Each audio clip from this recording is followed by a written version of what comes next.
everyone, put your hands together for a veteran on our stage, Kris Rasmussen.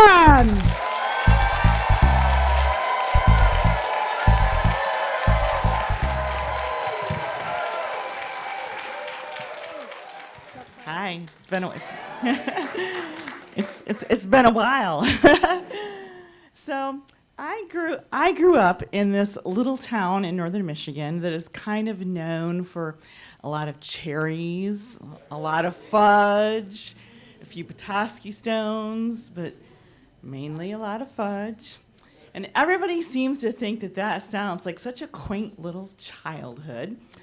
But my core memories of my childhood involve me being in the hospital and my mother taking care of me. You see, was born with a congenital knee condition, which meant my knees didn't really form properly, and they had this habit of sliding around and going in and out of joint when they felt like it, which is rude, but is also like not very safe if you're crossing the street or if you are playing on the top of the monkey bars. And so from about the time of 6 years old to the time I was about 12, I had a knee surgery almost every summer of my life. And my mother's life, she already had a job working outside the home, also changed drastically because instead of getting to work in her garden and feed half of our neighborhood with tomatoes and rhubarb, she had to be my nurse. And instead of getting to do arts and crafts and go climb trees to get pine cones to make wreaths, she had to be my physical therapist, and she had to help me every day do my exercises. And instead of mom and dad taking us on camping trips, because mom and dad loved those vacations camping, she had to stay home with me and try to be my entertainment director in a different way. I didn't miss those camping trips, though. So she would try to find other activities. Like the best one was she took me to my first musical back when handicap accessibility was not really a thing. And she made sure I got to go backstage and meet Snoopy, and it was really awesome. Yeah. So, it was, even though she smiled and said everything was great, I knew it really wasn't for her, because even as a child, I understood that she had panic in her eyes because she had lost a child in childbirth, which is how I came to live with my mom and dad, because they adopted me. And I knew that for them, with each surgery, they were thinking there's only thing that could be worse than losing one child would be to lose another one. And so the worst surgeries came last when I was about 12, and they decided to do both knees at once. And I woke up, but my blood pressure was very, very low. And so I was awake, but I couldn't have any morphine or any drugs. And so I'm in the recovery room, and I'm crying and I'm screaming. And parents are not allowed in the recovery room. But they couldn't tell my mother that. So they eventually had to let my mother into the recovery room so she could lay part of her body across mine and try to take away the pain and try to take away the tears.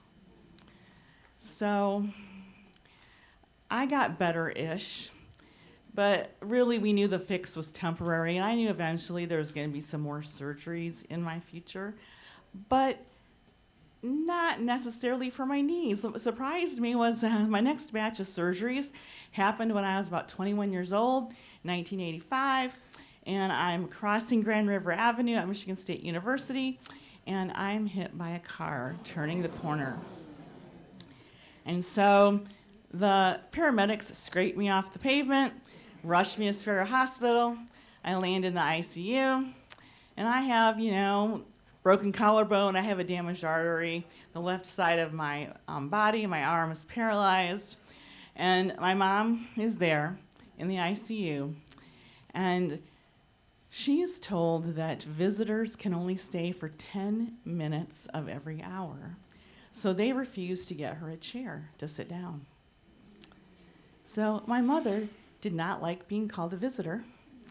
And so she went and leaned against the wall and stood there and refused to leave. And eventually, at some point in the middle of the night, someone finally brought her a chair and she sat down.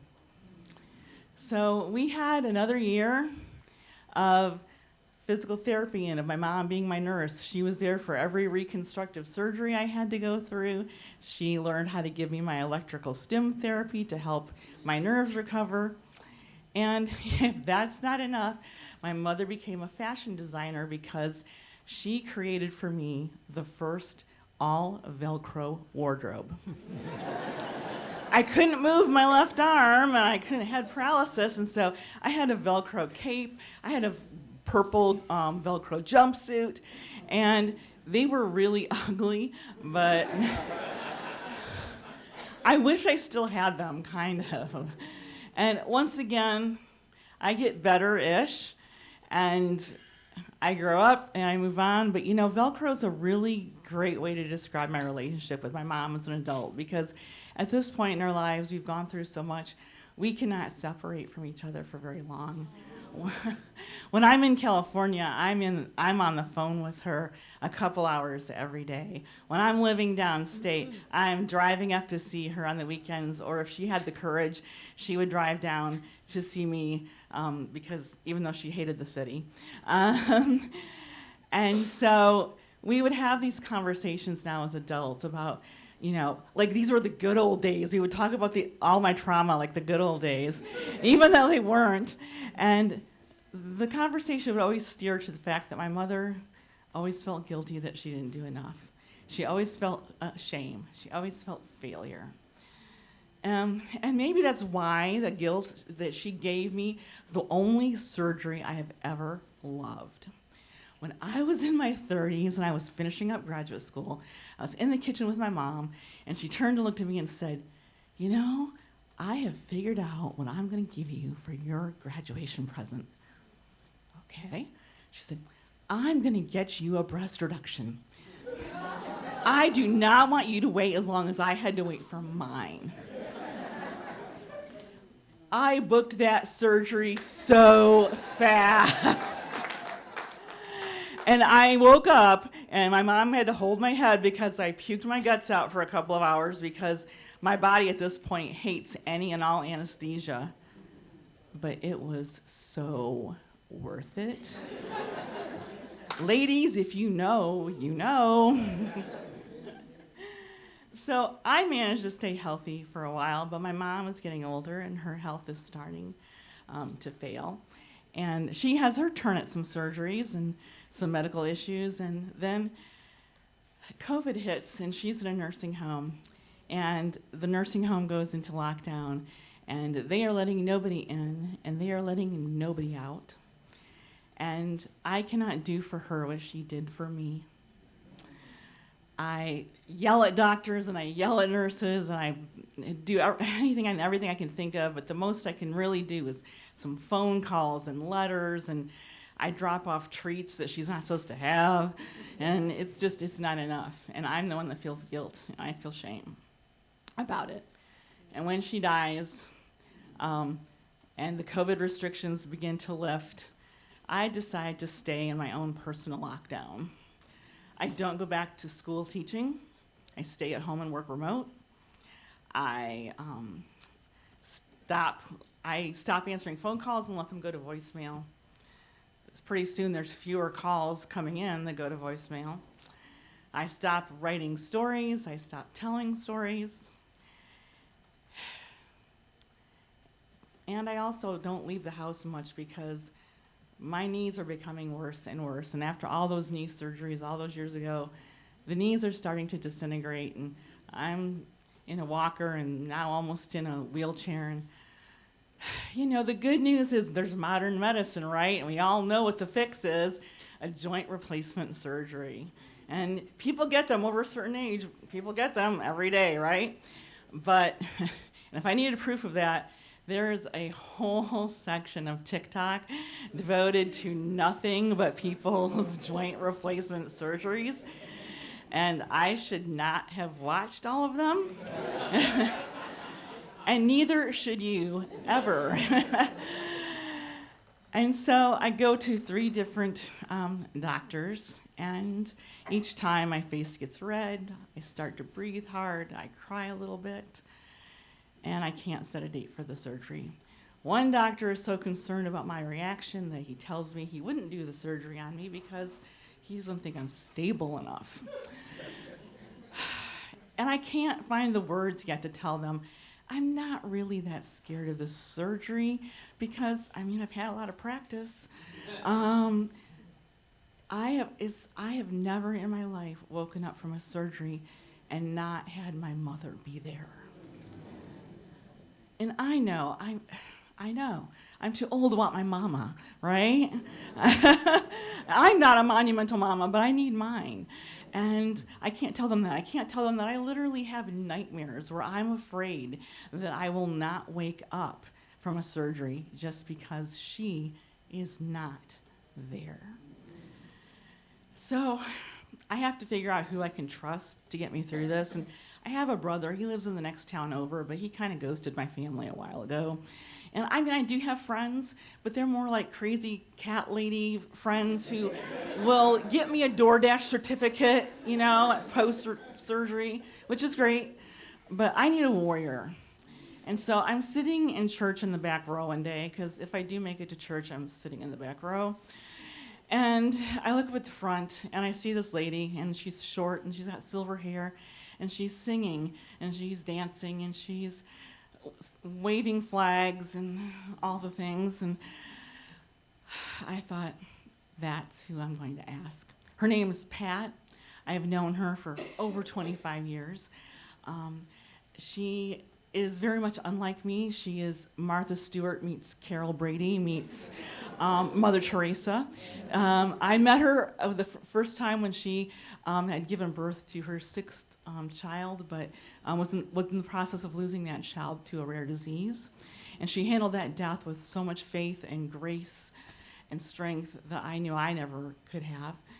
And so our paths would cross here and there now and then over the years, and I watched her raise all these amazing children and then raise grandchildren and semi-adopt several others. And in between all of that, she and her husband, who's a doctor, go to third world countries and work with some of the worst conditions for children imaginable.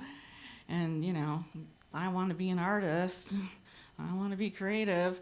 So we don't have that much in common, but her words are always wise. Her heart is always big. And so I lock eyes with her, and she comes and sits in the back row with me, and I start to gasp, and I tell her I need her to do this one thing for me. I need her to be there when I wake up from surgery. And she says, of course. And so a few weeks later, she's picking me up to take me to the hospital, and I get in the car, and she says, Kris, this is the day the Lord has made. And I said, you need to calm down. Because I feel like I'm going to have a heart attack. And she sits in the room with me, and she asks me stories about my mom, and she asks me about favorite childhood foods, because when I go back to stay with her family for a few weeks, she's going to make all these childhood foods. And she holds my hands while they try for 45 minutes. I clocked it to get a needle in for an IV. And a couple hours later, I come out of surgery, take me back to my room, and she's there smiling, and she looks at me and she says, hi, you're still here. And I said, yeah, I am. And I felt so much relief. And I felt such peace that I knew that I was going to be taken care of for the next few weeks. And so I go back to her family's home, and it's like being at a 5-star hotel. There's freshly baked sourdough. There's freshly baked coffee cake. There's an assortment of homemade soups. My laundry is being done daily. There's a spreadsheet with all of my meds, and she's telling me exactly when to take them. It's amazing. But because I can't really get away from her, there's also things she wants to tell me. And so one morning she sits next to me and she says, I was praying for you this morning. And I said, I do not want to hear this. And she said, Kris, you have got to stop isolating yourself in grief. You have got to stop being so, people don't know how to help you because you've become so unapproachable. Ouch. She said, you need to look at this knee surgery as a step towards hope. And of course she's right, just like moms are. And so the physical rehab has been tough, but the mental rehab has been also tough for me. So now Pat is really good about inviting me to all of her huge family functions, and I usually accept. And I don't let as many calls go to voicemail as I used to, and I'm back to writing stories, and my legs are strong enough that I can get up here and tell stories in front of complete strangers again, which is exciting, yeah. But most of all, I have such a deep satisfaction in my heart that even though I could never convince my mom that she did more than enough for me, now all of you know that she really did. Thank you so much.